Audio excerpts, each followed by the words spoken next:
Konuş ne yaptık çağırıyor.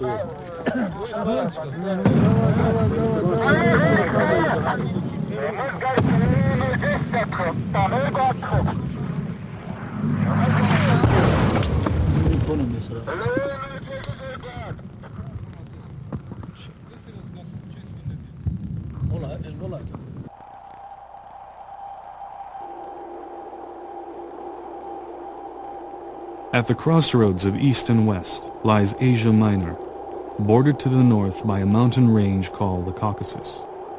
Thousands of years ago, near Lake Van, there emerged an Indo-European nation called Armenia. By 190 BC, Armenia was firmly independent and a major player in the region. This rich land was both a blessing and a curse to the Armenian people. It was on the roads of trade and of war.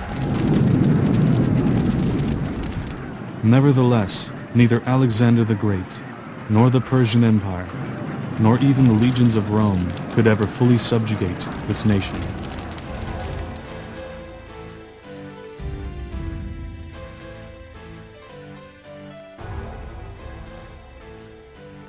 As Rome and Persia weakened, other forces invaded the region.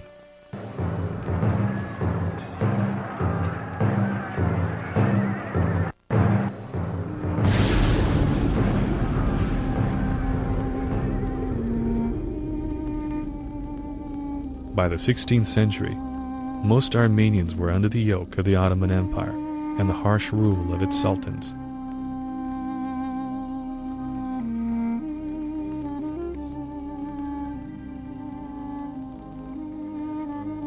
By this time, there were two Armenias. One lay under the Ottoman Crescent, the other to the east, under the Russian Tsar. Within this land to the east of Yerevan was a region known as Karabakh. Armenians had lived here for millennia. It was a land of rich looming mountains and fertile valleys. Its name, roughly translated, means dark forest in the mountains. The Armenians of Karabakh were fiercely independent. Around Karabakh were their rivals, the Tatars, eventually called Azerbaijanis. These were predominantly Muslims and the ethnic relatives of the Turks. Even further east, on the shores of the Caspian, was Baku, a region rich in oil. Many Armenians lived and worked in Baku's oil fields. Shortly after the turn of the century, both because of local rivalries and Russia's political turmoil, Baku was the scene of ethnic violence. Russia would play the Tatars against the Armenians and vice versa. Meanwhile, the Sultan of Turkey was deposed by a group of revolutionaries calling themselves the Young Turks. They promised reforms, and minorities living in the empire were allowed to join the military and serve in government. This experiment was doomed to fail. The driving mechanism in Young Turk policy was an ethnically pure Turkey, a Turkey for the Turks, and an empire that united all Turkish-speaking peoples. Turkey entered the First World War as a German ally. With the support of the German military, they would consolidate their power and solve the Armenian question once and for all. Under the pretext of war, the Young Turks ordered the deportation of Armenians from the empire's eastern provinces. This was supposedly for safety reasons. On April 24, 1915, Armenian intellectuals and leaders were rounded up and taken away. Armenians serving in the Turkish army had already been disarmed and put into labor battalions. In a systematic fashion, Armenians were marched into the deserts, starved, kidnapped, and frequently massacred. The Germans were aware of the atrocities, and although some Turkish and German voices protested the treatment of the Armenians, the military hierarchy of both powers suppressed all dissidents. It was expedient to wipe out an entire nation. A very small percentage fought to defend itself from annihilation.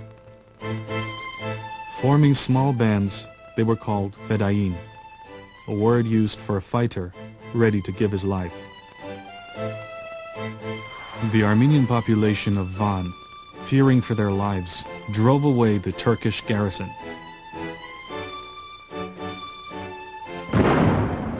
Despite heavy counterattacks by divisions of elite Ottoman troops, they held their own until Russian Armenians reinforced them. The defenders were eventually forced to abandon Van and make a near-disastrous march to Russian Armenia.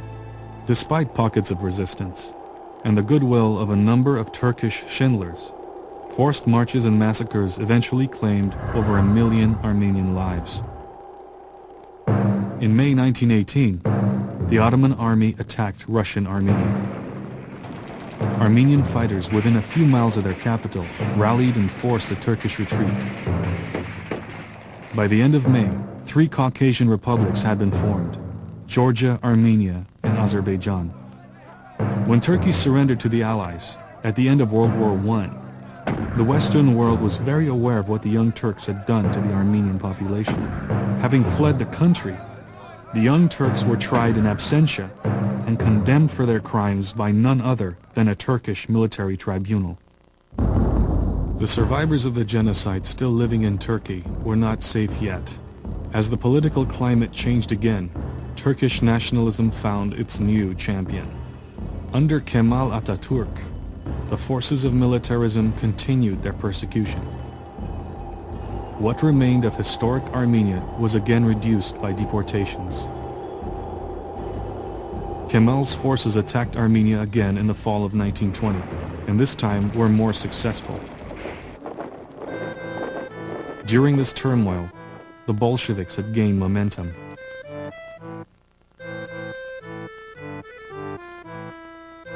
Armenia was a land of famine and poverty.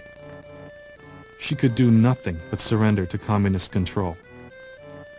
By 1921, the Soviets had full control of the Caucasus. The Soviet leader, Joseph Stalin, instituted a divide-and-conquer policy. Reneging on an earlier promise, Karabakh was cut off from Armenia proper and placed within Azerbaijan as an autonomous region. In the decades that followed, the Armenian population of Turkey was nothing more than a shadow of its former self. Turkey publicly denied that the genocide had even taken place. Russian Armenia was ruled by the Soviets, who tried to suppress her religion and identity, and the majority of the Armenian population lived abroad, awaiting assimilation. There was one place, however, where a spark would ignite a new era in Armenian history. In February of 1988, Armenian demonstrators began the first freedom movement in the Soviet Union. Protesting Soviet and Azeri oppression, they demanded independence, and that Karabakh be joined to Armenia. The Parliament of Karabakh proclaimed itself an independent republic. A few days later, the Azeris retaliated with ethnic violence in the city of Sumgait. Then in December of 1988, Armenia was hit with a disastrous earthquake. The Soviets did what little they could to send help. Azerbaijan and Turkey hindered relief missions from the outside world by blockading Armenia. In 1990, this time in the capital city of Baku, Azeri mobs, driven on by agitators, again attacked the Armenian population. Victims were thrown off balconies, raped, burned alive. Following mass migrations, Armenia and Azerbaijan were emptied of each other's populations. Refugees flooded the capitals. Escalating the guerrilla war, Azerbaijan launched a full invasion of Karabakh. At first, Azeri forces pushed the Armenians back. But by 1993, the Armenians of